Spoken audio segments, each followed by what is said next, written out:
मुलुकको बदलिदो राजनीतिमा केन्द्रित भएर आजको चुरो कुरोको चुरो बहसमा हामी संवाद गर्दैछौँ। मुलुक लथालिङ्ग अवस्थामा पुग्यो, भताभुङ्ग। जहिले मिडियाबाट यही भन्नुपर्ने, विश्लेषकहरू यही बोल्नुपर्ने, नेतृत्व पुच्छर सिमलेर भाग्ने अवस्थामा आयो भन्ने, मिलेर काले काले मिलेर खाउ भालेको अवस्थामा देशलाई पुर्याए भन्नुपर्ने, राम्रो सुन्दर कुरा देख्नै नसकिने अवस्था सिर्जना भएको छ। हामी कता हिँडेका थियौँ, कहाँ पुग्दैछौँ, हाम्रो यात्रा किन सही ठाउँमा जान सकेन? संविधान छ, फङ्सन भइरहेछ, तर काम किन उल्टो भइरहेछ?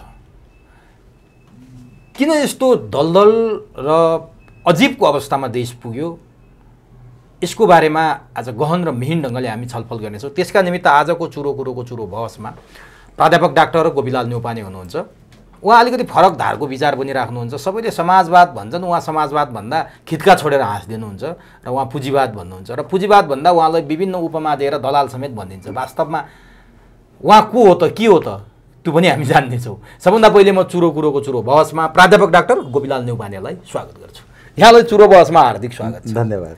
पुँजीवाद भने त दलाल रे नि, त तपाईँ दलाल हो। हामी त समाजवादको यात्रामा हिँड्नुपर्ने, समाजवादको मिठो सपना देख्ने ठाउँमा आएर तपाईँ चाहिँ कवाफमा हड्डी बनिदिनु हो भन्छन् क्या कतिजनाले। खास गोपीलाल न्यौपाने को हो? मैले यहाँबाट सुरु गरेँ। तपाईँले बडो समसामयिक र मैले भन्नै पर्ने कुराको क्वेसन हो यो। समाजवादले गरिबी बाँड्यो, अभाव बाँड्यो, समाजलाई आतंक बाँड्यो, समाजवादले बाँड्यो। समाजवादले आम नागरिकको बिचमा बेरोजगार बाँड्यो, होइन, महँगी बाँड्यो।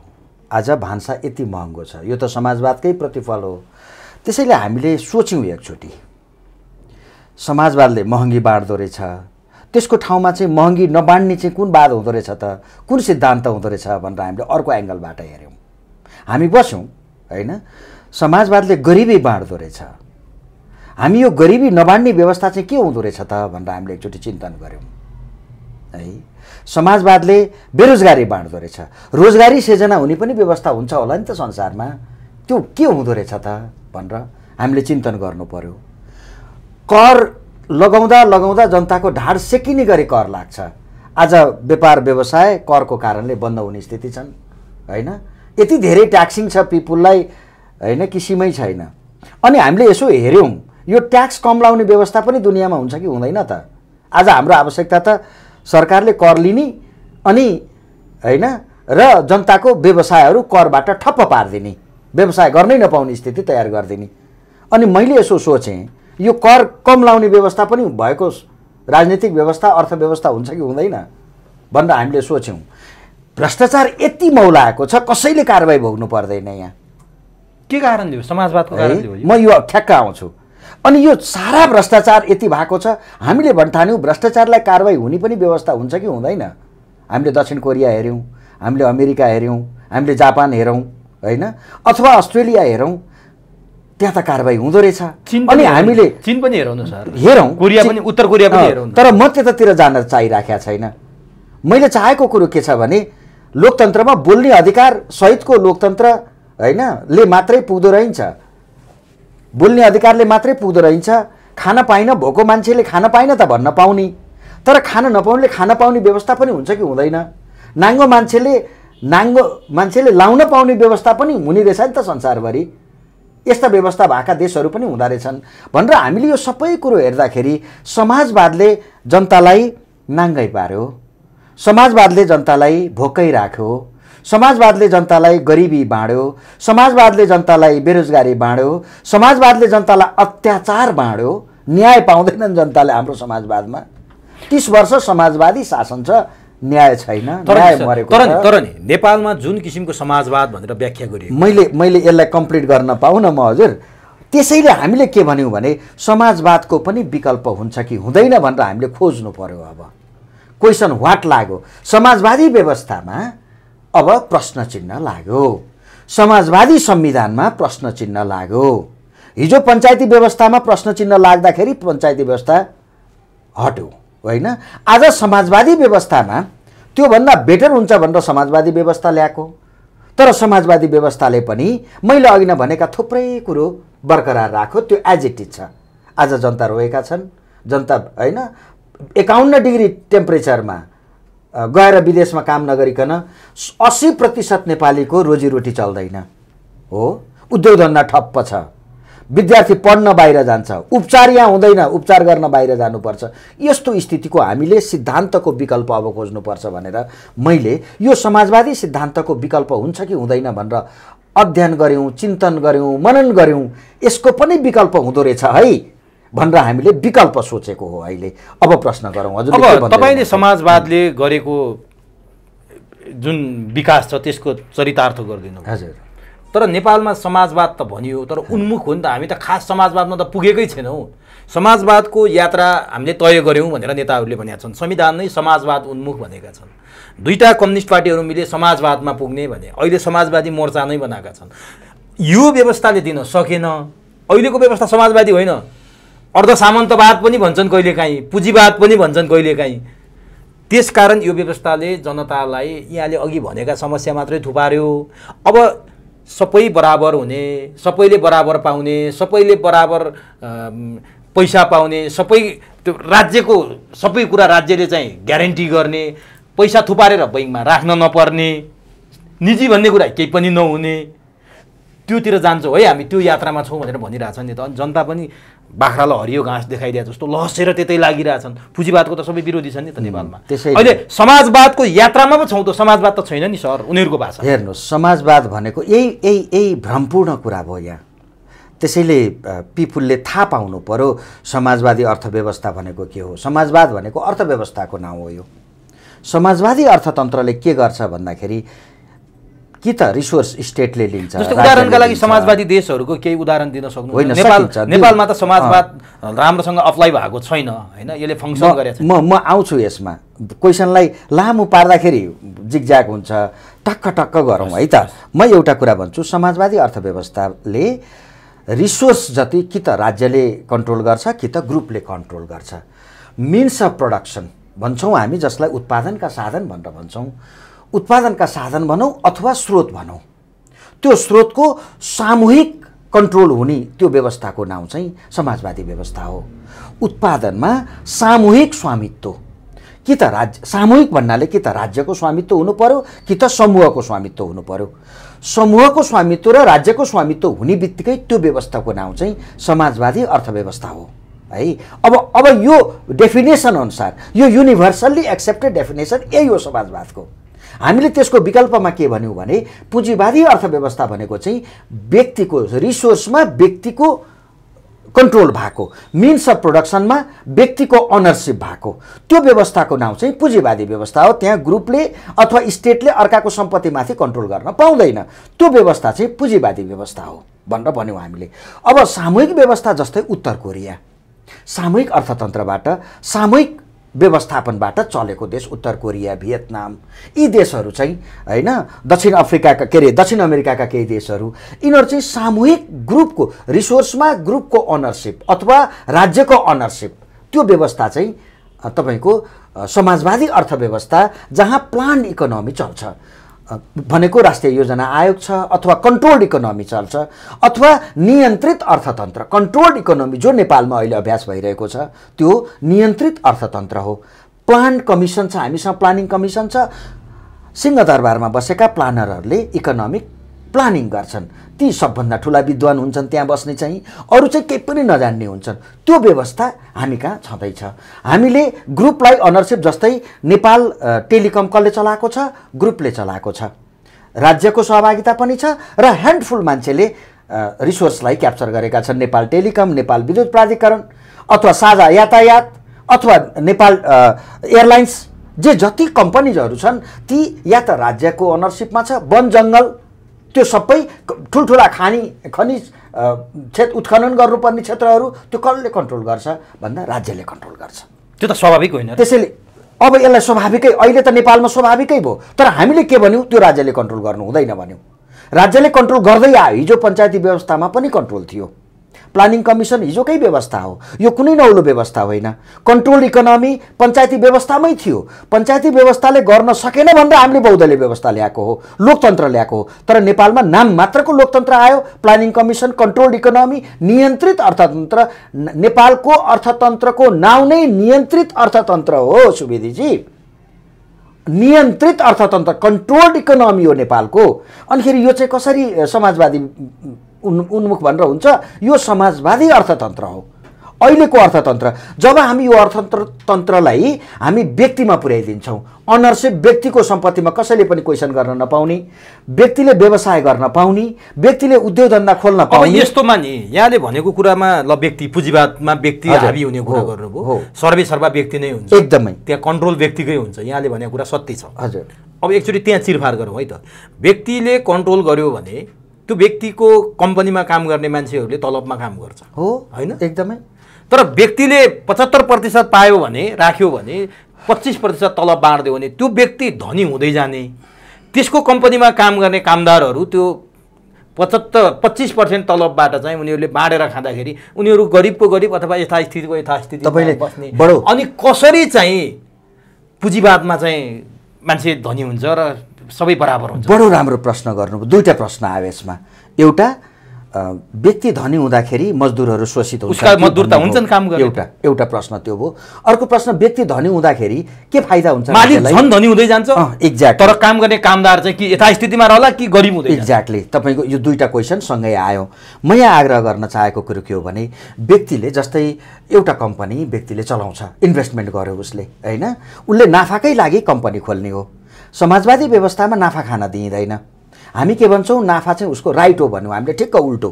समाजवादी व्यवस्थामा नाफा खानु चाहिँ अपराध हो, नाफा खान पाइँदैन। नाफा खानेहरूलाई प्रोग्रेसिभ ट्याक्सेसन सिस्टम भन्छौँ हामी, यो राज्यले लगाउँछ। र बढी नाफा खानेलाई बढी कर तिर्नुपर्छ।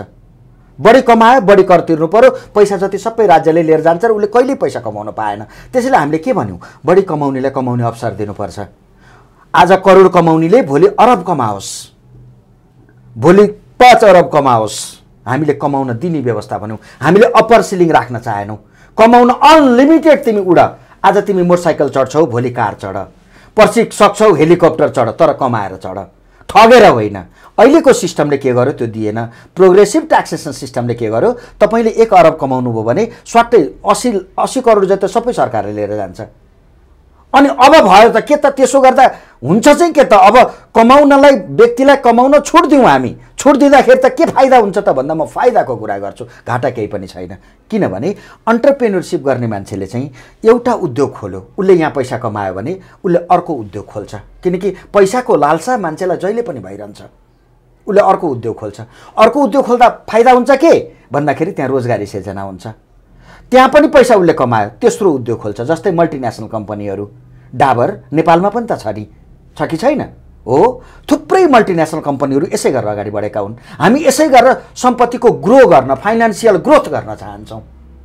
एउटा कम्पनी नेपालमा बसेको विनोद चौधरीजीले, सपोज फर इक्जाम्पल, होइन, उहाँले यहाँ नेपालमा 5वटा कम्पनी खोल्नुभयो, नेपालमै अर्को 10वटा कम्पनी खोल्न सक्ने हामीले वातावरण, यदि हामीले उहाँलाई प्रोग्रेसिभ ट्याक्सेसन सिस्टम हामीले हटाइदिउँ भने हामीले के भन्यौँ? मैले के भने? प्रोग्रेसिभ ट्याक्सेसन सिस्टम अब खारेज गर्नुपर्छ र फ्ल्याट ट्याक्सेसन। सबैले कमाएको जति जम्मै राज्यले लिइदिनु हुँदैन, उसले इन्भेस्टमेन्ट गर्नुपर्छ। सेभिङ, जबसम्म मान्छेसँग सेभिङ हुँदैन, इकोनोमिक्सको सामान्य रुल हो यो। तपाईसँग जबसम्म सेभिङ हुँदैन, सेभिङ नभइकन इन्भेस्टमेन्ट हुँदैन, इन्भेस्टमेन्ट नभइकन रोजगारी सिर्जना। तर राज्यले सबै कुरा, शिक्षा, स्वास्थ्य, सबै कुरा ग्यारेन्टी गरेपछि सेभिङ किन हुनु पर्यो? हो, अब तपाईँले जुन कुरा भन्दै हुनुहुन्छ, तपाईँ 300 वर्ष अगाडिको कुरो गर्दै हुनुहुन्छ। समाज त्यसरी अगाडि बढ्दैन। अब समाज अगाडि त्यसरी बढ्दैन। जतिखेर मार्क्सले परिकल्पना गर्दै हुनुहुन्थ्यो, त्योभन्दा अगाडि प्लेटोको म नाम लिन्छु। प्लेटोले के भन्नु? फ्यामिली कम्युनिजम भनेर भन्नुभयो। प्लेटोबाट आएको यो कम्युनिजम भन्ने शब्दको उत्पत्ति प्लेटोबाट भएको हो। प्लेटोले आजभन्दा 2600 वर्ष अगाडि भनेको कुरो यही हो कि शासन सत्तामा बस्नेहरू, सेना र पुलिस, यिनीहरू चाहिँ कम्युनिजम, फ्यामिली कम्युनिजम चलाउनुपर्छ, फ्यामिलीमा कम्युनिजम हुनुपर्छ र सेक्युरिटीमा बस्ने मानिसहरू र शासकहरू चाहिँ कम्युनिजम स्टाइलमा बस्नुपर्छ, ताकि उनीहरूले एउटै कुरो खाउन्, एकै ठाउँमा सुतुन्, उस्तै किसिमले सुतुन्, उस्तै घरमा बसुन् भनेर उनले भने। र त्यही कन्सेप्ट अनुसार मिलिट्रीको डिजाइन त्यही भएर भएको, मिलिट्री अर्गनाइजेसनको डिजाइन उस्तै छ, सेक्युरिटी फोर्सको डिजाइन त्यसरी गरेर भएको हो। त्यसैले मैले तपाईँले व्यक्तिलाई सम्पत्ति कमाउन दिँदाखेरि के जेनेरेट हुँदो रहेछ? रोजगारी सिर्जना हुँदो रहेछ। हामी कहाँ रोजगारी सिर्जना भएन नि। अब कहाँ जानु पर्यो? हामीले अप्पर सिलिङ कुनै व्यक्तिको पनि सम्पत्तिमा सिलिङ तोक्नु भएन। हाम्रो समाजवादी व्यवस्थाले सिलिङ तोक्दियो। तर यहाँनिर एउटा गम्भीर कुरो के सर, जस्तो तपाईँले कुनै फ्याक्ट्रीमा लगानी गर्नुभयो, हजुर, तपाईँले लगानी गरेर तपाईँ चाहिँ मजाले आराम गरेर बस्नुहुन्छ र काम गर्ने कामदारहरू चाहिँ रगत पसिना बगाएर, मैले बुझिसकेँ होइन, तर आम्दानीको हिसाबले त ती कामदारको आम्दानी धेरै हुनुपर्ने थियो नि। दुःख त उनीहरूको, मेहनत त उनीहरूको धेरै छ। तपाईँले भनेको कुरो कार्ल मार्क्सले आजभन्दा 300 वर्ष अगाडि सोच्नु भएको हो। उहाँले के भन्नुभयो भने तिमीले लगानीकर्ताले अलिकति लगानी गर्छ तर बेच्दाखेरि चाहिँ धेरै नाफा लिएर उसले बेच्छ र त्यो बेचेको जुन पैसा हो त्यो चाहिँ मजदुरको श्रमबाट आएको हो भनेर उनले सरप्लस भ्यालुको सिद्धान्त निकाले। र उनले के भने दुनियाँका मजदुरहरू एक हौ र मालिकलाई क्याप्चर लखेटा र उद्योग धन्दा क्याप्चर गर भनेर भने उनले। उद्योग धन्दा क्याप्चर पनि भयो, अहिलेसम्म पनि क्याप्चर गर्ने नियत अहिले पनि छँदैछ। मजदुरहरूको काङ्ग्रेस र कम्युनिस्ट पार्टीले नेपालमा मजदुरलाई उचालेर उद्योग धन्दा क्याप्चर गरेकै छन् अहिले पनि, त्यसैले उद्योगहरू सबै भागे। र यहाँनिर कार्ल मार्क्सले बिर्सेको कुरो के छ भने, म मार्क्सलाई दोष दिन्न, मान्छेको नलेज भने लिमिटेड हुने हो। मसँग लिमिटेड नलेज छ, मार्क्ससँग पनि लिमिटेड नलेज थियो। दुनियाँमा सबै मान्छेसँग सर आइज्याक न्युटन भन्नुहोस्, सबैसँग लिमिटेड नलेज हुने हो। उहाँको नलेजले जे देख्यो त्यही भन्नुभयो। हामीले आज विश्लेषण गर्दा हामीले के देख्यौँ भने जो मान्छे मजदुरी गर्न जान्छ त्योसँग अन्टरप्रेन्योरसिप गर्ने स्किल हुँदैन, उसलाई मार्केटिङ स्किल आउँदैन, उसलाई म्यानेजरियल स्किल आउँदैन, उसलाई फाइनेन्सियल प्लानिङ गर्न आउँदैन, किनकि ऊ मजदुर हो, ऊ मजदुरी गर्न गएको छ। र हामीले अहिले बेटर सिद्धान्त के निकाल्यौँ त भन्दाखेरि मजदुरको हित कसरी हुँदो रहेछ त भन्दाखेरि उद्योगमा काम गर्न दिएपछि मजदुरको हित हुँदो रहेछ, उद्योगीहरूले उद्योग खोल्न दिनु पर्दो रहेछ। त्यसैले हामीले के भन्यौँ, क्यापिटलिजम भन्यौँ। पुँजीवादी व्यवस्थामा उद्योगपतिले उद्योग खोल्न पाउँछ, त्यसले रोजगारी पनि दिन्छ। अब के गर्नु पर्यो त भन्दाखेरि मजदुरको सेक्युरिटी कसरी हुन्छ त भन्दाखेरि मजदुरको गोजीमा सोझै पैसा जान सक्ने। Rising tides lift all boats. तपाईले अर्थतन्त्र जति माथि लानुहुन्छ मजदुर संसारमा जहाँसुकै हुन्छन्, कोही धेरै पैसा कमाउने हुन्छन्, कोही थोरै पैसा कमाउने हुन्छन्। एउटा 50 जना भएको कक्षामा पनि एउटा विद्यार्थी जान्ने हुन्छ, अर्को फेल हुन्छ। त्यहाँ समाजमा विभिन्न किसिमका मान्छे हुन्छन्। भनेपछि समाजवाद चाहिँ एउटा फोस्रो नारा मात्रै हो, एकदमै यो फोस्रो झुट्टा मान्छेहरूको नारा हो। मैले यो अघि नै त्यो कुरोमा म आउँदैछु। मजदुरले त्यहाँबाट फाइदा कसरी पाउँछ त भन्दाखेरि पुँजीवादी व्यवस्थामा मजदुरले कसरी फाइदा पाउँछ त भन्दाखेरि तपाईसँग भएको जे स्किल छ त्यो उसले बेच्न पाउँछ मार्केटमा। तपाईका प्रत्येक कुरो समाज मार्केटमा बिक्री हुन्छ। म उदाहरण दिन्छु, कुनै एउटा विद्वानले विज्ञानको किताब लेख्नुभयो, तपाईँ साहित्यकारहरूको बिचमा गएर त्यो किताब बेच्नुभयो भने बिक्दैन। तर त्यो किताब कहाँ बेच्नुपर्छ? विज्ञान पढ्ने विद्यार्थी, इन्जिनियरिङका विद्यार्थी अथवा मेडिसिनका विद्यार्थी कहाँ गयो भने त्यो किताब बिक्छ। तपाईँले साहित्यको कविता लेख्नुभयो फर इक्जाम्पल, त्यो कविता चाहिँ कहाँ बिक्छ भन्दा नेपाली साहित्यमा विश्वास गर्ने साहित्यका अनुरागीहरूको बिचमा पुग्नुभयो भने त्यो किताब तपाईँको भ्यालुएबल हुन्छ, बिक्छ। तपाईँले राखेको मोल त्यहाँ तपाईँले प्राप्त गर्नुहुन्छ। तर विज्ञानको होइन आइन्स्टाइनका थ्योरी होइन हकिन्सका थ्योरी पढेर बसेका विद्यार्थीलाई सम्भवतः साहित्यले त्यति मोटिभेसन नगर्ला। त्यसैले हेर्नुहोस्, दुनियाँमा तपाईँ जे बनाउनुहुन्छ पुँजीवादले तपाईँलाई सबै चिज बनाउन दिन्छ। तपाईसँग भएको सबै क्षमता एक्सप्लोर गर्न पाउनुहुन्छ र पुँजीवादमा तपाईँले सबै चिज जो आफूसँग छ, जे क्षमता छ तपाईँलाई त्यो क्षमताको एक्सप्लोर गरेर तपाईँले मार्केटमा बेच्न पाउनुहुन्छ। तपाईँले आफ्नो पसिनाको मोल पनि तपाईँले आफैले राख्न पाउनुहुन्छ। तर समाजवादी व्यवस्थामा चाहिँ मिनिमम वेज भन्ने सिस्टम छ नि, हामी कहाँ 8,000, 10,000, 12,000 भनेर भन्छन्। अहिले 12,000, 8,000ले के हुन्छ? त्यसैले समाजवादीहरूले चाहिँ गरिबलाई गरिब नै राख्ने व्यवस्था, मैले पहिला पनि भनेको थिएँ, यो व्यवस्थाले गरिबलाई कहिल्यै धनी हुन दिँदैन। ल, समाजवादीले गरिबलाई कहिल्यै धनी हुन नदिने भयो, तर पुँजीवादमा चाहिँ धनी धनी हुँदै जाने भयो, गरिब झन् गरिब हुँदै जाने भयो र खाडल चाहिँ लाम त्यो झन् अब फराकिलो हुने भयो भन्ने। मैले तपाईँको कुरा राम्रोसँग बुझेँ। अब पुँजीवादमा चाहिँ के हुन्छ त भन्दाखेरि पुँजीवादमा तपाईँले जस्तै नेपालमा पुँजीवाद आउने हो भने काठमाडौँ जस्ता सबै सहर 24 घण्टा खोल्छु भन्दा व्यापारीहरूले खोल्न पाउँछन्। सरकारले त सेक्युरिटी मात्रै दिने हो, हामीसँग बिजुली छ, त्यो सरकारले खोल भन्ने होइन, व्यापारीले खोल्ने हो। मार्केटले ओपन गर्छ, मार्केटले मार्केट खुल्ला गरिदिन्छ। 24 घण्टा मार्केट काठमाडौँ मार्केट खुल्ला भयो भने अहिले सपोज काठमाडौँमा 10,000 मान्छेले रोजगारी पाएका छन् भने 24 घण्टा खोल्दा त तपाईँको 30,000ले पाउँछन् नि त रोजगारी। त्यसैले तपाईँलाई धेरै पैसा चाहिएको छ, तपाईँ 18 घण्टा काम गर्नुहोस्, ठिकैले हुन्छ, तपाईँ 8 घण्टा काम गर्नुहोस्। तपाईँलाई त्यो लिबर्टी, तपाईँलाई त्यो फ्रिडम हुन्छ। तर यहाँ एउटा डरलाग्दो कुरो चाहिँ समाजवादले जहिले पनि के देख्यो भने राष्ट्रिय पुँजीवाद र दलाल पुँजीवादको वित्त पुँजीवादको कुरा गर्छ क्या। त्यसमा राष्ट्रिय पुँजीवादमा चाहिँ कम्युनिस्टहरू बढी उठाउँछन्, यो राष्ट्रिय पुँजीको निर्माण गरौँ, वित्त पुँजीलाई चाहिँ बहिष्कार गरौँ अथवा रोकौँ।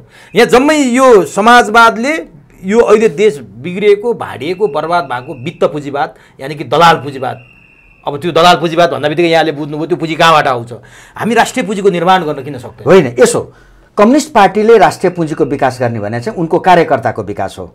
जस्तै विनोद चौधरी हिजो नेकपा एमालेमा हुँदा उनी राष्ट्रिय पुँजीपति थिए, राष्ट्रिय पुँजीपति थिए।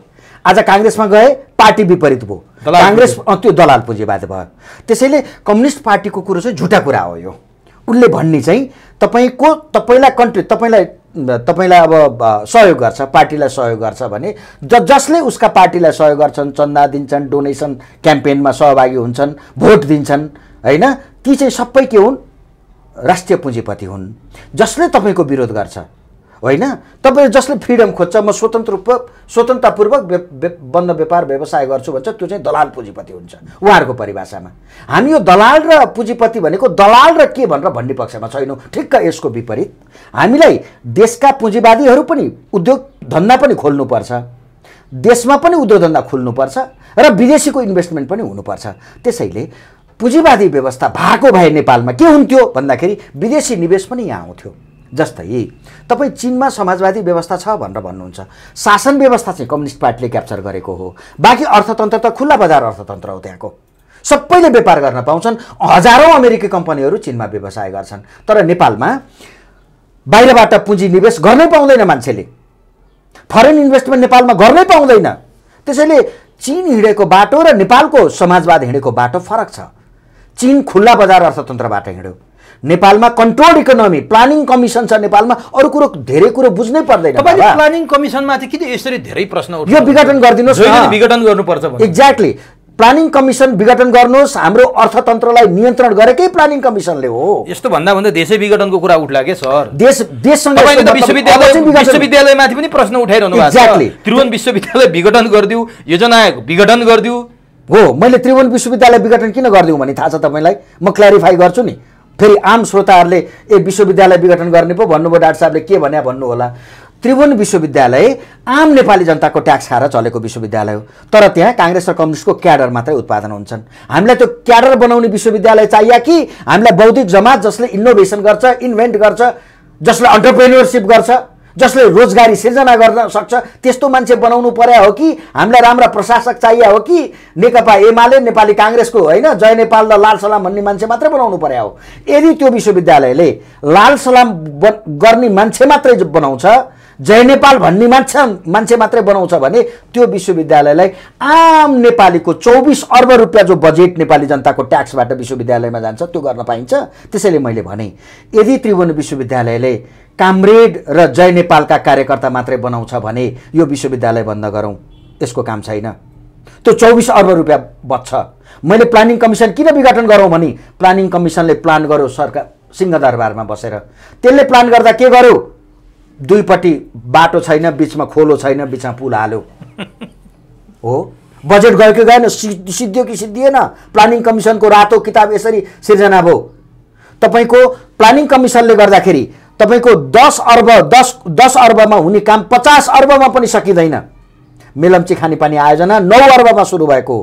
प्लानिङ कमिसनको प्रत्येक रिपोर्ट छ, तर आज 9 अर्बमा सुरु भएको तपाईँको योजना आज 80 अर्ब रुपियाँ सकिँदाखेरि पनि काठमाडौँका जनताले पानी खान पाउँदैनन्। कसले गरेको थियो? प्लानिङ कमिसनले। त्यसैले मैले यस्तो दुष्ट प्लानिङ कमिसन डिजल्भ गरिदिउँ भनेको कारण त्यो हो। किनकि मलाई एउटा चिन्ता केमा हो भने प्रत्येक वर्ष नेपाली जनतालाई ट्याक्स तिरेको तिरै गर्ने, अनि केही मान्छे धनी भएको भइ हुने, अनि बसेर खाने व्यवस्था, लुटेर जनतालाई पाइदैन भन्ने। यो व्यवस्थाको नाम चाहिँ डाक्टर नेउपानेले चाहिँ समाजवाद भनेर भन्नु हो। अब जसलाई यहाँले समाजवादी भनेर आरोप लगाइरहनु भएको छ, उनीहरू समाजवाद उन्मुख हामी गएका छैनौँ, जाँदैछौँ भन्छन्। अहिले पनि उनीहरू चाहिँ अर्ध सामन्तवाद पुँजीवादकै कुरा गर्छन्। तपाईँले त्यो पुँजीवादै छैन भन्नुहुन्छ, यहाँ पुँजीवादको वकालत गरिरहनु भएको छ। एकदम उनीहरू पुँजीवाद छ भन्छन्, तपाईँ पुँजीवाद छैन भन्नुहुन्छ। उनीहरू हामी समाजवादको यात्रामा छौँ भन्छन्, तपाईँ समाजवाद भन्दै हुनुहुन्छ भने हामी कहाँ जाँदैछौँ? त कुन बात हो यो? अहिले शासनमा को छ?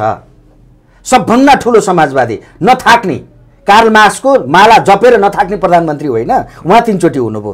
अर्को नथाक्ने बोलक्कड प्रधानमन्त्री केपीजी 3 चोटि प्रधानमन्त्री हुनुभयो। समाजवादको नारा जपेर आएको 70 वर्षदेखि समाजवादको नारा जपेको नेपाली काङ्ग्रेसको प्रधानमन्त्री 6 चोटि हुनुभयो। शेरबहादुरजी उहाँ जिउँदै हुनुहुन्छ नि, अझै 1 चोटि प्रधानमन्त्री हुन्छु भन्दै हुनुहुन्छ हो। समाजवादको नारा लगाएर नथाक्ने अलरेडी झलनाथजी जिउँदै हुनुहुन्छ, माधवजी जिउँदै हुनुहुन्छ। शासन सत्ता समाजवादीले चलासी के त्यो पुँजीवादी व्यवस्था हुन्छ?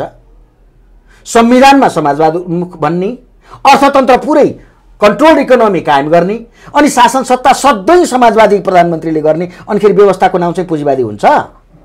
यो त अचम्मको कुरा भयो। त्यसैले उहाँहरूले अहिले यो व्यवस्था शुद्ध समाजवादी, त्यो पनि अत्यन्तै ट्रेडिसनल चीन टाइपको समाजवाद पनि नेपालमा छैन। जनताले बुझिदिनु पर्यो। चिन्ता ओपन मार्केट इकोनोमीमा गइसक्यो। मैले चर्चा गर्ने मार्केट इकोनोमीको हो। फ्री कम्पिटेटिभ ओपन मार्केटलाई दिउँ न, व्यवसाय गर्न जनतालाई दिउँ न। तपाईँले किन कन्ट्रोल गरेको? Who are you? तपाईँ कन्ट्रोल गर्ने को हो? Are you angel? तपाईँ भगवान हो?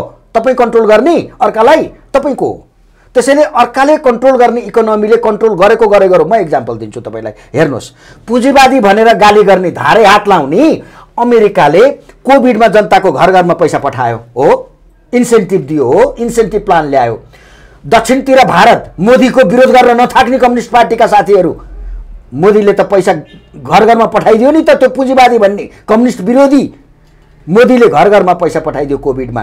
तर नेपालमा अर्काले दिएको पेट्रोलको, चीनले दिएको पेट्रोल सहयोग पनि डम्प गरेर राखिदिए साथीहरूले। अर्काले भ्याक्सिन दियो, भ्याक्सिन लाउन दिएनन्।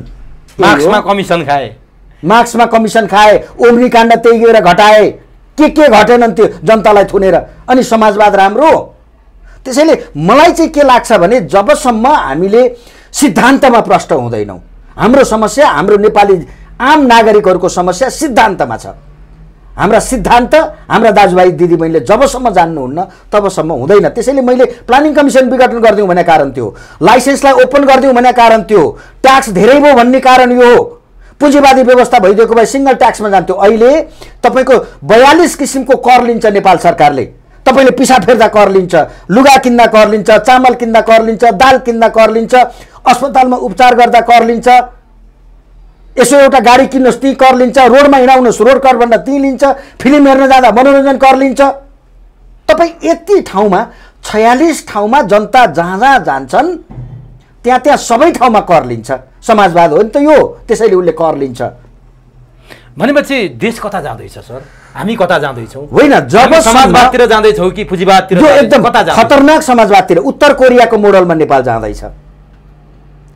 हेर्नुहोस्, व्यवस्था टिक्ने मोडालिटी, व्यवस्था चाहिँ अर्थतन्त्रको मोडालिटीमा टिक्ने हो। अर्थतन्त्र तपाईँले राम्रो पार्नुभयो, व्यवस्था टिक्छ। यो बहुदलीय व्यवस्था टिक्नको लागि, यो बहुदलीय व्यवस्था, यो गणतन्त्रले खोजेको चाहिँ के हो भने कर, यो गणतन्त्र, यो व्यवस्थाले कर लाउन खोज्दैन, मिनिमम कर भन्छ। यो व्यवस्थाले जनताका स्वतन्त्रताहरू काहीँ कुण्ठित गर्न दिँदैन। यो व्यवस्थाले उद्योग धन्दा कल कारखाना मान्छेले ओपन लाइसेन्समा गर्न पाउँछन्। जस्तै चीनले त ओपन लाइसेन्समा गर्छ, त्यहाँ प्रत्येक नागरिकले अन्टरप्रेन्योरसिप गर्न पाउँछ, उद्योग धन्दा खोल्न पाउँछ। यहाँ कहाँनिर पाउँछ? यहाँ त लाइसेन्स हरेक वर्ष रिन्यू गर, ट्याक्स तिर, अनिखेरि कम्पिटेटर भएदेखि नदिने, पुरानैले दिँदैनन्। अहिले म एक्जाम्पल दिन्छु, मारुति कार एउटा कम्पनीले लिएर आउँछ, अर्कोले लाइसेन्स पाउँछ। समाजवाद भनेकै यही हो। टाटा कम्पनी एउटाले पाउँछ, अर्कोले पाउँछ। सबभन्दा ठुलो बिजनेस नेपालको अटो बिजनेस हो, जहाँ खर्बौँको बिजनेस हुन्छ प्रत्येक वर्ष। कसैले पाउँछ, अरूले, एउटा कम्पनी, उसले अर्को कम्पिटिटर आउनै दिँदैन। तपाईँले भारतमा 4 लाख पर्ने गाडी यहाँ 52 लाख पर्छ। किन पर्यो त्यो? त्यो मोनोपोली, त्यो लेभलको मोनोपोली, सोशलिस्ट मोनोपोली, त्यसलाई भन्छौँ हामी सोशलिस्ट मोनोपोली। यो सोशलिस्ट मोनोपोलीले 4 लाख पर्ने तपाईँको गाडी यहाँ 52 लाख पर्छ। हामीले के भन्यौँ? बजारलाई खुल्ला गरिदेऊ न, 4 लाख पर्ने गाडी यहाँ 10 लाख पर्ला, ल 12 लाख पर्ला। तर अर्कोले त 14 लाखमा बेच्छ नि त, अर्कोले 16 लाखमा बेच्ला, अर्कोले 20 लाखमा ल्याएर बेच्ला, अर्कोले 10 लाखमा बेच्ला। मान्छेले चोइसेस पाउँछन्। हेर्नुहोस्, मार्केट इकोनोमीमा चाहिँ मान्छेले चोइसेस पाउँछन्। क्यापिटलिजममा, फ्री मार्केट क्यापिटलिजममा चोइसेस पाउँछन्। मैले के भने उपभोक्तालाई चोइसेस दिउँ, उसको सेलेक्सनको राइट राखौँ। अहिले त सेलेक्ट नै गर्न पाउँदैन। विद्युत प्राधिकरणसँग तपाईँ विद्युत किन्न बाध्य हुनुहुन्छ। अर्को विद्युत प्राधिकरण छ हामीसँग? अर्को कसैले विद्युत बेच्न पाउँछ? एनसेल नआएको भएदेखि तपाईँलाई थाहा छ कि छैन? म भन्छु 52,000मा मैले मेरो घरको त्यो ल्यान्डलाइन 52,000मा किने हो। अहिले कतिमा आउँछ त्यो ल्यान्डलाइन? 2,000मा आउँछ। किन आयो त्यो? एनसेल आयो। त्यसैले तपाईँले मार्केटलाई एक किसिमले क्याप्चर गर्ने, त्यो कसले क्याप्चर गर्दो रहेछ भन्दाखेरि समाजवादले क्याप्चर गर्छ। समाजवादी सिद्धान्तले चाहिँ सोसलिस्ट मोनोपोली चलाउन दियो। सोसलिस्ट हेगेमोनी भन्छु म यसलाई। सोसलिस्ट हेगेमोनीले जनता अत्यन्तै प्रताडित भए नेपालमा। अझ तपाईँ योभन्दा कठोर समाजवादमा जाने हो भने नेपाल ठ्याक्कै उत्तर कोरिया हुन्छ।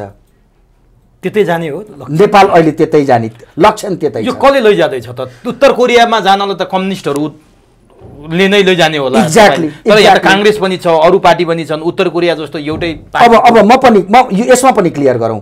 काङ्ग्रेस भनेको 90% कम्युनिस्ट पार्टी हो, लेफ्ट पार्टी हो, वामपन्थी पार्टी हो। त्यो नाम चाहिँ नेपाली काङ्ग्रेस हो। नामसँग तपाईँ नजानुहोस्। धनबहादुर हुँदैमा मान्छे धनी हुने होइन नि, नामसँग नजानुहोस्। समाजवादी पार्टी हो नेपाली काङ्ग्रेस। त्यसैले ऊ 90% कम्युनिस्ट पार्टी हो। उसले प्रयोग गर्ने भाषा, उसको कल्चर होइन, ऊ डाङडुङमा विश्वास गर्छ, दादागिरीमा विश्वास, आतङ्कमा विश्वास गर्छ नेपाली काङ्ग्रेस। काङ्ग्रेस र कम्युनिस्ट पार्टी नेपालमा आतङ्कमा विश्वास गर्ने पार्टी हुन्। जनतालाई टेरोराइज गरेर भोट लिने र स्थापित भइरहने पार्टीहरू हुन्। जुन पार्टी टेरोराइज गरेर जनतालाई आतङ्कमा आधारित राजनीति गर्छ त्यो लेफ्ट पार्टी हुन्छ, त्यो वामपन्थी पार्टी हो। अनि अहिले आएका वैकल्पिक पार्टीहरू, उनीहरूको सिद्धान्त क्लियर छैन। सम्भवतः मैले अहिलेसम्मको मेरो विश्लेषणमा केही नयाँ पार्टीहरू आएका छन्, तिनीहरू यो वा त्यो रूपमा लेफ्ट पार्टी नै हुन्। भनेपछि नेपालमा सेन्ट्रिस्ट पार्टी छैन? कुन छ र? सेन्ट्रिस्ट पार्टी हो तपाईँले परिकल्पना गरेको? पुँजीवादमा जाने? मैले सेन्टर टु राइट हो मैले कल्पना गरेको। सेन्टर टु राइट पार्टी हो। यी सेन्टर टु लेफ्ट भए जम्मै? यी सबै सेन्टर टु लेफ्ट हुन्। अनि सेन्टर टु राइट पनि अलि बढी हुन्छ, त्यो पनि अलि दक्षिणपन्थी हुन्छ। यहाँ चाहिँ सेन्ट्रिस्ट पार्टीको जरुरी छ भन्छन् क्या? सेन्ट्रिस्टले चाहिँ अलि बिग टेन्ट नेपालमा चाहिँ सेन्ट्रिस्टले फङ्सन गर्न सक्दैन। किन सक्दैन भने बहुमत चाहिँ लेफ्ट पार्टीको छ। पपुलेसन पिपुल पनि लेफ्ट ओरिएन्टेड पपुलेसन छ हामीसँग। किनकि भोट त काङ्ग्रेस र कम्युनिस्टलाई नै हालेका छन्। मेजोरिटी काउन्ट गर्ने हो भने 60-70% भोटर त लेफ्टहरूको छ यहाँ। त्यसैले लेफ्टले काम गर्न, सेन्टरले काम गर्न गाह्रो हुन्छ। त्यसैले यिनलाई काउन्टर गर्न चाहिँ सेन्टर टु राइट। फार राइटले पनि काम गर्दैन। फार राइट भनेका चाहिँ जनताका दुश्मन हुन्। फार लेफ्ट र फार राइट थाहा पाइराख्नुहोस्। पोलिटिकल कन्टिन्युममा फार राइट पार्टी र फार लेफ्ट पार्टी भने चाहिँ जनताका दुश्मन हुन्, जनताका विरोधी हुन्, विकास विरोधी हुन्। फार लेफ्टहरू भनेको छुरा कम्युनिस्ट पार्टीहरू, जनतालाई होइन हतियारबाट आतङ्कित पारेर शासन गर्ने ती पार्टीहरू पनि जनताका दुश्मन हुन्, विकास विरोधी हुन्।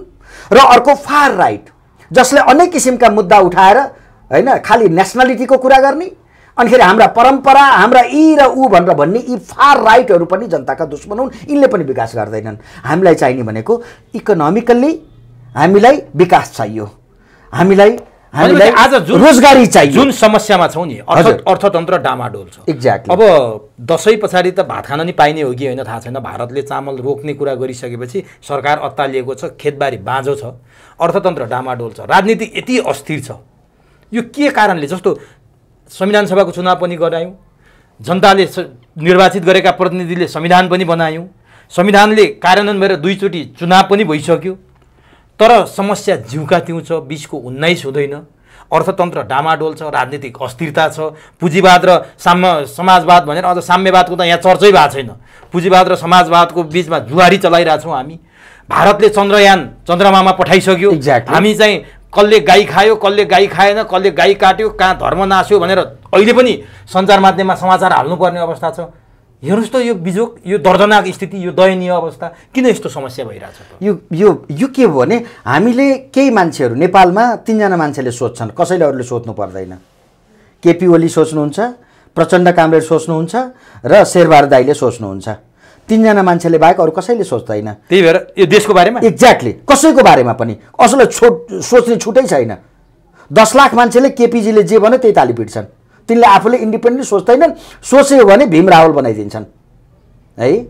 तपाईँको शेरबहादुरजीले जे सोच्नुहुन्छ ऱ्याङ्क एन्ड फाइलले नेपाली काङ्ग्रेसको त्यही सोच्छ। त्यहाँ अरू विपक्षले अरू कुरा गर्न थाल्यो भने त्यो सिद्धिन्छ। त्यहाँ प्रचण्डले जे सोच्यो त्यो अर्को 10 लाखले ताली पिट्छन्। त्यसैले 3टा मान्छेले सोचे, मैले के भने हामी फ्री मार्केटमा जाउँ र प्रत्येक मान्छेले आफ्नो बारेमा सोच्ने अवसर दिउँ। मैले तपाईँको चिन्ता किन गर्नु पर्यो? तपाईँले तपाईँको चिन्ता गरे भइगयो नि। मेरो चिन्ता मै गर्छु नि, मेरो फ्यामिलीको चिन्ता मै गर्छु, मेरो छोरीछोरीको चिन्ता मै गर्छु। त्यसमै राज्य किन चाहियो त? राज्यले सपोर्ट गर्ने हो, मलाई चिन्ता गर्ने, मैले चिन्तन गर्ने, तपाईँले चिन्तन गर्ने, हरेक मान्छेले चिन्तन गर्ने अवसर, सेक्युरिटी दिने हो। राज्य 2टा काम गर्नुपर्छ, एउटा जनताको जीवधनको सेक्युरिटी गर्ने र अर्को आधारभूत इन्फ्रास्ट्रक्चर जहाँ प्राइभेट सेक्टर जाँदैन, पब्लिक इन्फ्रास्ट्रक्चर, पब्लिक प्रपर्टीको निर्माण गर्ने मात्रै हो। राज्यको 2टा काम मात्रै हो। यहाँ राज्यले व्यापार गरेर बस्छ, राज्यले कन्ट्रोल गर्छ। त्यसैले राज्यको दायित्व भनेको त तपाईको मेरो हाम्रो धन हाम्रो जीवको संरक्षण गर्ने मात्रै हो, न्याय दिने हो। 2टा काम गर्नुपर्ने त्यो चाहिँ कामै गर्दैन। हामी कहाँ न राज्यले काम गर्न सक्यो, राज्यले गर्नुपर्ने काम पनि गरेन, न चाहिँ जनताका प्रतिनिधिले काम गर्न सके, न पार्टीले गर्न सके। संविधान पनि मैले भने त 2 पटक त चुनाव भइसक्यो, फङ्सन भएको छैन। अनि मैले अघि नै भने नि त, जनताका प्रतिनिधि भनेको एमालेले त खाली निर्देशन उसको कुर्ने हो नि त। के को केपीको बाहेक अर्काको फोटो राख्न नि नपाइने भइसक्यो। एकदम त्यो पाइँदैन। त्यो तानाशाही चरित्र भने त्यही हो नि। त्यसैले केपीजीले जे भन्यो त्यहाँ जनताका प्रतिनिधि भने पनि त तिनी कार्यकर्ता हुन्, लठैत कार्यकर्ता हुन्। ती कार्यकर्ताले केपीले भने मान्छन्, ती कार्यकर्ताले प्रचण्डले भने मान्छन्, ती कार्यकर्ताले कसले भने मान्छन्। उनको आफ्नोपन त केही पनि छैन। त्यसो भए नि जस्तो अहिलेको बडो चर्चाको विषय, सरकारले भ्रष्टाचारका फाइल खोल्न थाल्यो। भुटानी शरणार्थीदेखि ललिता निवास हुँदै सुन प्रकरणसम्म चाहिँ प्रचण्डले के नगर्ने भए, जरैसम्म पुग्ने भए, उस्तै परे पूर्व प्रधानमन्त्रीहरू पनि जेल जाने भए, देउबा पत्नी पनि जाने भइन्, भ्रष्टहरूको त समूल नष्ट हुने भयो भनेर हामीले तिग्रा ठटाएको हो नि केही समय त, होइन र? यी सबै कुरा चाहिँ फाइल खोल्ने, निष्कर्षमा नपुग्ने, गिजो लिने अनि छोड्ने, माथि चाहिँ जानै नसक्ने। जस्तो भुटानी शरणार्थी प्रकरणमा टोप बहादुर र बालकृष्णमा आएर फुल स्टप लायो। केपी ओली, आर्जु, मन्जु खाँडहरू देखिया थिए, अनसिन भइसके थिए सबै। त्यसपछि ललिता निवास प्रकरणमा खरदार सुब्बा पक्राउ गर्दै आइयो, बाबुराम र माधव नेपाललाई चाहिँ बयान ल्याऊ, पक्राउ गर भन्ने जस्तो कुरा आइसकेपछि तिनले क्लिन चिट दियो, त्यहाँ आएर ब्रेक लायो। अनि सुन प्रकरण आयो, महरा र वर्षमान सिनमा देखिए, त्यहीँनिर ब्रेक लायो। अब त नारायण काजी श्रेष्ठमाथि नि संसदमा प्रश्न उठ्न थाल्यो। एमाले हप्तौँ संसद अवरुद्ध गर्यो, किन हो थाहा छैन। हिजो संसद अवरुद्ध खोल्यो, 2 बुँदे सहमति भयो। यो के हो त? यो त्यसैले के भनियो भने यो किन यस्तो हुन्छ? यो आधारभूत रूपमा म सिद्धान्तको कुरा गर्छु। सोसलिस्ट पार्टीहरू चाहिँ करप्सन बिना सोसलिस्ट पार्टी टिक्नै सक्दैन। थाहा पाइराख्नुहोस् यो कुरा। जुन समाजमा करप्सन हुँदैन त्यहाँ समाजवादी पार्टी टिक्दै त्यसको अस्तित्व समाप्त हुन्छ। त्यसैले समाजवादी पार्टीहरू भनेको करप्सन बेस्ड पार्टीहरू हुन्। उनले भ्रष्टाचार गरेन भने ऊ टिक्दैन। किन भ्रष्टाचार गर्नुपर्छ र टिक्दैन मैले त्यसै हावातालमा मैले भनेको छैन। यो मैले यो किन भने उनका कार्यकर्ता पाल्नुपर्छ। कार्यकर्ताले खेतीपाती गर्दैनन्, कार्यकर्ता उत्पादन गर्दैनन्, तिनको कमाइ छैन। ती अधिकांश गरिब कार्यकर्तालाई गरिब मान्छेलाई कार्यकर्ता बनाएको हुन्छ। तिनले पनि खानु त पर्यो नि त। त्यो कसले दिन्छ? पार्टीले दिन्छ। त्यो पैसा कहाँबाट आउँछ? करप्सनबाट। अवैध धन्दा नगरिकन तपाईँले ती 10 लाख कार्यकर्ता यिनले पाल्न सक्दैनन्। यिनीहरूको सेमी क्यान्टोनमेन्ट छ। त्यसैले मैले के भने समाजवादी पार्टीहरू क्याडर बेस्ड पार्टीहरू हुन्। त्यसैले यी गलत भए, यिनले काम गर्न सक्दैनन्। विश्वविद्यालयलाई मैले भत्काउनुपर्छ किन भन्दा त्यहाँ भिसी हुने पनि उनको 54 कार्यकर्ता हो त्यहाँको भिसी। अर्को हुनै पाउँदैन। त्यसैले तिनको 54 कार्यकर्ता जसले उनको गुणगान गाउँछ, भजमन गाउँछ, त्यो भजमने कार्यकर्ता विश्वविद्यालयको भिसी भएर जान्छ। त्यही भजमने कार्यकर्ता अनेक ठाउँमा राजदूत भएर जान्छ। त्यसैले यो तरिकाले देश विकास हुँदैन बाबा। मैले भने त्यो मात्रै हो। तरिका गलत हो। किनकि यो सिस्टम नै, यो जुन तरिकाले हामी हिँडेका छौँ, जुन राजनीतिक दलहरू छन्, ती राजनीतिक दलहरू त भ्रष्टाचार बिना टिक्नै सक्दैनन्। तिनले सुन ल्याउँछन्, तिनले अफिम ल्याउँछन्, तिनले गाँजा ल्याउँछन्, तिनले रक्सी बनाउँछन्, मान्छे बेच्छन्, के सरकारी जग्गा एक्ज्याक्टली। त्यसो नगरिकन तिनको त्यो पार्टीमा अस्तित्व हुँदैन। जोसँग पैसा छैन त्यो मान्छे त त्यहाँ काङ्ग्रेस कम्युनिस्टमा टिक्नै सक्दैन। किनभने जसले फन्डिङ गर्न सक्दैन पार्टीलाई, त्यो मान्छे त त्यहाँ टिक्नै सक्दैन। यो पार्टीको निर्माण नै यसै गरेर भएको हो। त्यसैले तपाईँ नारायण काजीसँग मैले त पहिल्यै पनि भने यो स्टन्ट हो है। नारायण काजीको मैले पहिल्यै भनेको यो एन्डिङ यो साँच्चीकै नेपालमा भ्रष्टाचार निर्मूल गर्छु भनेर यो आएकै छैन। यो त एमालेलाई तलाउनको लागि आएको हो, अर्थात् कसैलाई तर्साउनको लागि आएको हो। माधव नेपालजीलाई तर्साए, बाबुरामजीलाई तर्साउन मात्रै आएको। अब प्रचण्डजी सरकारबाट हटेपछि फेरि अर्काको पालो आउँछ। प्रचण्डलाई पनि त्यसै गरेर तर्साउने मात्रै हो। केपीजी आउनु हो भने प्रचण्डलाई तर्साउनुहुन्छ, माधव नेपाललाई तर्साउनुहुन्छ। तर्साउने मात्रै हो कि जेलमा पनि कोचाकोच गर्छ नि? होइन, जेलमा कोचेर के फरक पर्यो? उहाँहरूले भोलि पर्सि चोख्याएर निकालिहाल्नुहुन्छ नि एउटा समारोहमा। जुन मान्छेले जसले व्यक्ति हत्यालाई प्रश्रय दियो, राजनीतिमा अपराधीकरण गर्यो, त्यसले माधव नेपाललाई जेल हाल्छ? एउटा मान्छे राजनीतिक आवरणमा, होइन, सुदूरपश्चिममा एउटा पार्टी गठन भयो राजनीतिक आवरणमा, 2 वर्षको बच्चासम्म छोडेन त्यो पार्टीले, त्यसको अध्यक्षले छोडेन, त्यत्रो हत्या र हिंसा गर्यो, यिनीहरूले छोडिदिया होइन? हाम्रै उमा पार्टी कार्यालय देख्नु भएन? हाम्रै अफिसको छेउमा त्यत्रो शानदार पार्टी कार्यालय। एक्ज्याक्टली। त्यसैले मैले के आग्रह गर्न चाहेको भने राजनीतिलाई अपराधीकरण उहाँहरूले गर्नै चाहनुहुन्छ, किनभने आतङ्कमा मात्रै समाजवाद टिक्छ। यो सिद्धान्त बुझ्नु पर्यो। समाजवाद टिक्ने आतङ्कमा मात्रै हो। तपाईँ पिसफुल्ली जनताले काम गर्न पायो भने समाजवाद लखेड्छन्। भनेपछि यत्रो दिन संसद अवरुद्ध गर्यो एमाले, भ्रष्टाचार, सुन तस्करीमा गृहमन्त्रीको हात छ, अर्थमन्त्रीको हात छ, प्रधानमन्त्रीले राजीनामा देऊ, गृहमन्त्री राजीनामा देऊ भनेर निरन्तर अवरुद्ध गर्यो। हिजो 2 बुँदे सहमति भयो अनि कुरो ठ्याङटिङ मिल्यो। त्यो गिरिबन्धु टी स्टेटको फाइल खोल्छु भन्यो सरकारले, केपी हिजोदेखि किन खोल्ने भनेर केपी ओलीले भन्न थाले। त्यो पनि प्रचण्डले पनि चर्चा गर्न छोडिसके। यो किन यो काले काले मिलेर खाउ भाले भन्दा? त्यसैले मैले अघि नै के भने त्यही चाहिँ सम्झनु पर्यो। समाजवादी पार्टी भनेको करप्सन बेस्ड पार्टी हो। करप्सन बिना यी पार्टी टिक्दैनन्। तपाईँ करप्सन फ्री पार्छु भन्नुहोस् यो देशलाई, एउटा समाजवादी पार्टी एउटाले अर्कोलाई कारबाही गर्ने जस्तो पनि देखिन्छ, एउटाले अर्काको विरोध पनि गर्छ, गाली पनि गर्छ, भाषणमा पनि गाली गर्छ, आक्रमणमै उत्रिला जस्तो पनि गर्छ, तर अन्ततगत यिनीहरू एक ठाउँमा आउँछन् के भएको? यसको कारण के छ भने नेपालमा राज्य सत्तामा हुँदा सबै स्रोत क्याप्चर गर्न पाइन्छ, राज्य सत्ताबाट बाहिर बस्दाखेरि स्रोतमा क्याप्चर गर्न पाइँदैन। समस्या यो हो। त्यसैले हिजो नेकपा एमाले थियो, स्रोत सबै उसको थियो, होइन? प्रधानमन्त्रीले सबै लिएर गएको हो नि त। अनि अहिले प्रचण्डजीले चाहिँ झिक्नु भएको छ र? सेन्ट्रलाइज जुन प्रधानमन्त्रीले गर्नुभयो त्यो त डेमोक्रेसीमा हेर्नु सबैलाई फङ्सन गर्न दिनुपर्छ। केपीजीले दिनु भएन, सबै प्रधानमन्त्री अन्तर्गत पिएमओ अफिस अन्तर्गत लिएर आउनु भएको थियो सबै चिजलाई। अहिले त्यही कन्टिन्यू छ नि त। हिजो देउबाजेले पनि त्यही गर्नुभयो, आज प्रचण्डजीले पनि त्यही गर्नुभयो। कहिलेसम्म बोक्ने त सर? 34 वर्ष भएछ यो भारी बोकेको। विकल्प के त? होइन, जनताले बर्बाद भयो, युवाले देश छोडिसके, खेतबारी बाँझा भए, अर्थतन्त्र डामाडोल छ, जनता जागिर खाने, प्रहरी सेना निजामतीमा जागिर खाने युवा नभेटिने अवस्था आयो, विमानस्थलमा जाने भने तुरुक्कै आँसु आउने अवस्था छ। कहिलेसम्म बोक्ने त? तपाईँले भनेको जस्तो पुँजीवाद पनि आउन्न, अर्को मान्छेले यो सुन्दैन, अर्को मान्छेले यो बोक्नै चाहन्न, ऊ खालि समाजवाद रट्या छ, समाजवादले हामीलाई कङ्गाल बनाइसक्यो। तपाईँको परिभाषा सापटी ल्याएर भन्दैछु है म। अनि कहिलेसम्म यो अस्ति पन्जर बोकेर हिँड्ने त? केही विकल्प छैन अरू? मान्छे त सेना आउँछ भन्न थालिसक्यो क्या? होइन, कसैको के। यहाँ हेर्नुहोस्, जबसम्म जनता मालिक जनता हुन्, यो देशका मालिक जनता हुन्, यिनले जनतालाई दास बनाएका छन्, उनका रैती हुन् जनता भनेको। अहिले म जनतालाई जनता भएको दिन यो देशमा गरिबी पनि हट्छ, बेरोजगारी पनि हट्छ, सम्पन्नता पनि आउँछ र एउटा युवा बाहिर जानु पर्दैन। यही देश सिङ्गापुर बन्छ, हङकङ बन्छ, हङकङ जस्तो बन्छ, अमेरिका जस्तो बन्छ। सूर्य अस्ताउने बेला भइसक्यो सर। अस्ताइसकेपछिको यो बत्तीको उज्यालोले के अर्थ राख्छ र सर? होइन, एक दिन आउँछ पापको घैला, जुन पाप यिनीहरूले गरेका छन् त्यो पापको घैला एक दिन फुट्छ। 1-2 पुस्ता त गइसक्यो त, 7 सालदेखिकै हिसाब गर्ने हो भने सर। अनि कुन पुस्ताबाट चाहिँ देशले सुख पाउने हो? देशै खाली हुन तन्नम भइसक्यो देश। तपाईँ हामी सबै लाग्नुपर्छ र यिनीहरूले जुन परिभाषा अनुसारको व्यवहार गर्नुपर्ने बाध्यता छ जनतालाई, यिनले यसो गर्नु ठिक, यसो गर्नु बेठिक भनेर जुन व्यवहारलाई परिभाषित गर्छन् समाजवादी साथीहरूले, त्यो परिभाषा अनुरूपको जुन चरित्र आम नेपालीले गर्न बाध्य छन्, त्यो सेपमा उनीहरूले जुन व्यवहारलाई सेप गरिदिएका छन्, जुन चिन्तनलाई सेप गरिदिएका छन्, योबाट जनता बाहिर आउने बित्तिकै एक दिन सधैँ अँध्यारो हुँदैन, अँध्यारो 12 घण्टा हुने हो। तपाईँले अहिले समस्याको त चाङ राखिदिनु भयो। थुप्रै समस्याहरू हामीले चर्चा गऱ्यौँ, त समाधान गर्ने उपाय चाहिँ के त? अब त्यहाँ जनताले त एकदमै सजिलो छ समाधानको उपाय। ट्याक्स कम गरिदिउँ, जनताको गोजीमा पैसा बस्छ, सेभिङ हुन्छ, इन्भेस्टमेन्ट हुन्छ। अहिले ट्याक्स यत्रो लिँदा यसैमा आउँदैछु। ट्याक्स कम गरिदिउँ नम्बर 1। अर्को, ट्याक्स कम गरेपछि पैसा कम आउँछ। पैसा कम भएपछि हामीले कर्मचारीको सङ्ख्या घटाइदिउँ।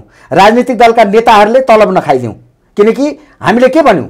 म पुँजीवादमा विश्वास गर्छु है। मैले के भने राजनीतिक दलका मान्छेले तलब खान पाउँदैनन्। किन तलब खान पाउँदैनन्? राजनीति भनेको व्यवसाय होइन। व्यवसायमा पैसा खान पाइन्छ, राजनीति भनेको सर्भिस हो, सोसल सर्भिस हो। यो त्यसैले यसले व्यवसाय उनीहरूले व्यवसाय लाग्छ त पैसै खान नपाए त कोही पनि राजनीतिमा लाग्दैन। एक्ज्याक्टली नलाग न राजनीति खान पाएर त व्यवसाय गरे भइगयो नि। राजनीति खोज्नु जापानमा प्रधानमन्त्री खोज्नुपर्छ नि त, आऊ न प्रधानमन्त्री भइदेऊ न भनेर कुरा बुझ्नु भएन। जापानमा त खोज्नु पर्दो रहेछ, अमेरिकामा त खोज्नु पर्दो रहेछ, लौ न आऊ न तिमीहरू। ट्रम्पलाई अहिले आऊ भन्न थालेछ नि मान्छेले, आऊ न भन्न थालेका छन् होइन। यही बुढो यो अहिलेको जो बाइडेन 84 वर्षका हुन लाग्यो, मान्छेहरूले जो बाइडेन तिमी नै आऊ भन्न थालेका छन्।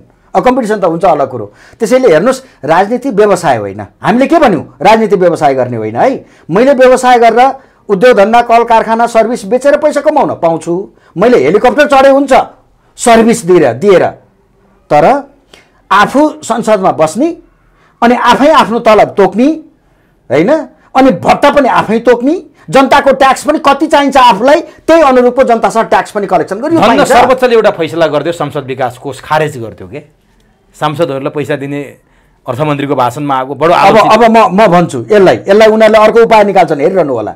त्यो 5 करोडको जुन कुरो छ त्यो अर्को किसिमले जान्छ, जान्छ झन् नदेखिने किसिमले, झन् अनसिन भएर जान्छ। अब त्यो 5 करोड अब अन्य किसिमले जान्छ। तपाईँले यत्रो चर्चा परिचर्चा गर्नुभयो, चुनाव पनि लड्नु भएको थियो, भलै जनताले तपाईँलाई पत्याएन अहिलेलाई, ठिकै छ, तपाईँ आफ्नो विचार छर्दै जानुभएको छ। तपाईँलाई अमुक देशको दलाल, अमुक देशको दलाली गरेर बोल्या भनेर आरोप लाउँछन् कि तपाईँ देशकै नेपालकै लागि बोल्नुहुन्छ कि अथवा कुनै अमुक? तपाईँलाई कस्तो लागेको छ मैले कसको निम्ति बोल्या होला, यो सब कसको निम्ति बोल्या होला? त्यसैले जुन देशमा विचार आउन पाउँदैन, विचारको स्वतन्त्रता हामीले ल्याएको लोकतन्त्र त्यो हो नि। अनेक किसिमका विचारहरू आउन पाउनुपर्छ र जनताको पक्षमा, जनतालाई अधिकार सम्पन्न पार्ने पक्षमा, जनतालाई धनी बनाउने पक्षमा, रोजगारी सिर्जना गर्ने पक्षमा यदि विचारहरू आएनन् भने यो देश बन्छ। हाम्रो नेपालमा चाहिँ कोही कसैले बोल्यो भने दलालको ट्याग लगाइदिइहाल्ने के, कसैलाई उत्तरतिरको लगाइदिएलान्, कसैलाई दक्षिणतिरको, कसैलाई पश्चिमतिरको। यो किन यस्तो प्रचलन किन बस्यो? हामी यो कम्युनिस्ट कल्चर हो, किनकि 80-70% त कम्युनिस्ट पार्टीको संसदमा उहाँहरू त्यत्रो मेजोरिटीमा हुनुहुन्छ र 90% भोटर चाहिँ लेफ्टको छ, वामपन्थीको भोट छ नेपालमा 90%। त्यसैले उनीहरूको एउटा स्कुलिङबाट आएका साथीहरूले एक किसिमले बोल्छन् र म आग्रह के गर्न चाहन्छु भने जबसम्म विभिन्न विचारहरू आम नागरिकले लिन सक्नुहुन्न होइन, तबसम्म देश विकास हुँदैन। मेरो विचारलाई उहाँहरूले सुन्नु पर्यो, बुझ्नु पर्यो। के भने रहेछ यो डाक्टर साहबले, यसले के यो बौला हो र होइन, यसले किन भन्यो, यसले पढेरै आएको होला त, किन बोलेछ भनेर एकचोटि जबसम्म जनताले विचारलाई जान दिँदैनन्, स्वीकार गर्दैनन्, विभिन्न विचारहरू जबसम्म खेल्न पाउँदैन तबसम्म डेमोक्रेसी हुन्छ। र डेमोक्रेसी भने के हो? विचारहरूको चलखेल हो, सिद्धान्तहरूको चलखेल हो। अब यति व्याख्या गरिसकेपछि आज बडो महत्त्वपूर्ण र गम्भीर कुरामा छलफल गरियो। यथास्थितिमा हामी अगाडि बढ्यौँ भने नि, जस्तो हामी काठमाडौँबाट छुट्यौँ, हामी बुटवल जानलाई गयौँ भने हामी त्यो बाटो पार गरेरै जानुपर्छ, बुटवल जाने हो भन्ने हाम्रो डेस्टिनेसन हुन्छ। तर काम पनि छैन, फुर्सद पनि छैन, हिँड्दिउँ न त भनेर हिँडे हाम्रो डेस्टिनेसन भएन भने हामी कहाँ जान्छौँ थाहा हुँदैन। हाम्रो अहिलेको यो विद्यमान अवस्था जुन यहाँ र मैले चर्चा गरिरहेको बेलाको यात्रा चाहिँ देशको कता देख्नुहुन्छ, कहाँ जाँदैछौँ हामी? होइन, यो हामी यसको डेस्टिनेसन कहाँ हो? हामी अँध्यारोतिरै अगाडि बढ्या हौँ। हाम्रो यात्रा अँध्यारो सुरुङतिर नै छ। यो अँध्यारो यात्रा, अँध्यारो सुरुङ भन्नाले मैले के भने अहिले भइरहेकै जुन सिस्टम छ त अझ वर्स भएर जान्छ, अझ खराब भएर जान्छ, अनि महँगी अझ बढ्नेवाला छ। के सेनाले एक्सन लिने बेला आएको हो त? होइन, त्यस्तो मलाई लाग्दैन। नेपाली सेना त्यो एक्सन लिने खालको सेना नै होइन नि, देखाउने सेना हो नेपालको। एक्सन लिने सेना होइन, एक्सन सेना। अब खसी पारेको साँडे साइजमा ठुलो हुन्छ होइन, त्यसले एक्सन लिन्छ र?